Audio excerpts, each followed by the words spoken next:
Welcome to a Cottage Paper video tutorial on making a sunburst card.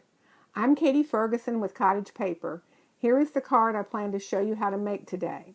First, you begin with 4 pieces of Designer Series paper, and these are cut 1.5 inches by 5 inches. You could even use scrap pieces, but it's easier if you use pieces that are all from the same collection.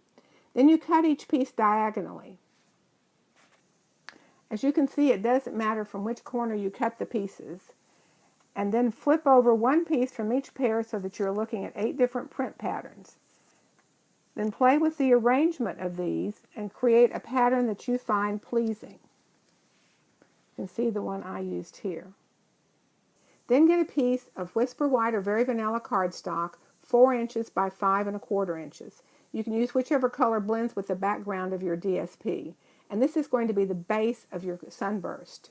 Then with a pencil, make a vertical line down the center of the piece along the short axis. And here I've done that with this pencil. I've made it darker than you probably will, just to hopefully it'll show up on the video. Then you cover the piece with a dry adhesive of your choice.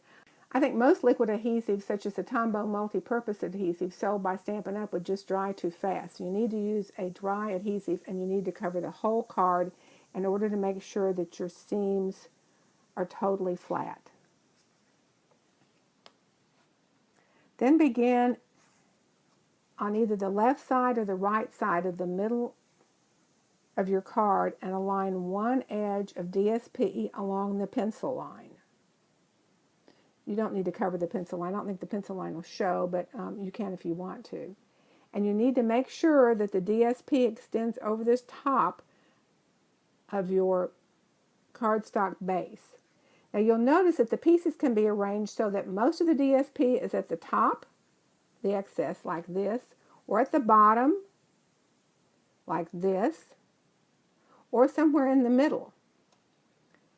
The lower you place the DSP, the more of the middle pieces themselves will show, and the less of the end pieces will show. You can see right here on the original card I made, this is literally the first card I made, and you can see my little piece down here barely, you may even be able to tell it's a piece, but it is. It barely shows. I didn't pay any attention to that because I learned from experience. Now I know I should have.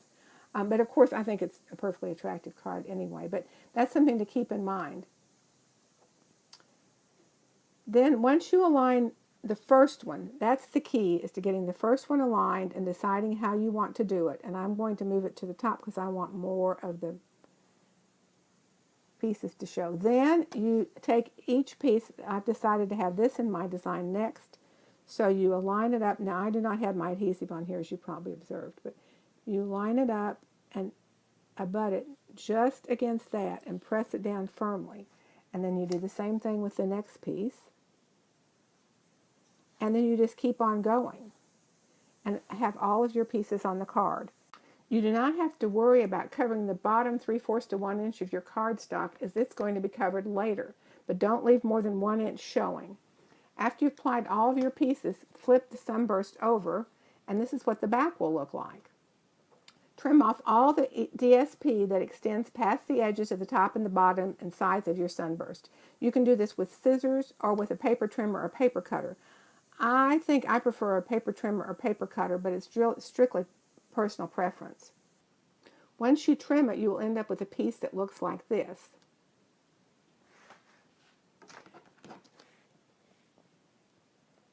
Then cut another piece of either DSP or cardstock 1 inch by 5.25 inches, and then that you adhere along the bottom edge of your sunburst piece.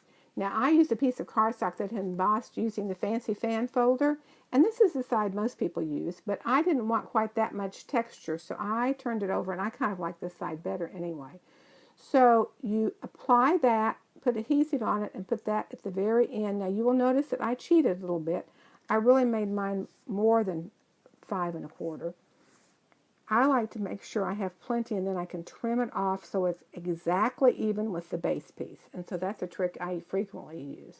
Then once you adhere this piece, you can adhere a piece of DSP or ribbon above it. I added a strip of DSP above the 1 inch strip before I attached my scallop circle. but you can also use ribbon. And I attached this strip. I thought this is from the same collection, and I thought it gave the look I wanted. And I did not have any ribbon that pleased me on this card, so I used this. And you can attach it right above that. And again, you can see I've made that a little bit longer so that I can cut it off, and I don't have to worry about getting exactly in the right place. But a piece of ribbon would work well just as well. Then once I had done all of that, you can either adhere it directly to your card base, in this case, Pool Party card base, or what I did was I adhered it to a piece of basic gray that was a tiny bit bigger, so that I had it like this. And you can see the look that I created right here. And then I embellished that with some circle punches and stamps and with a scallop circle. And then I attached that to my Pool Party base. And that's how you do it. Thank you for joining me today for this cottage paper video tutorial on how to make a sunburst card. I think it can produce a big wow without a lot of effort.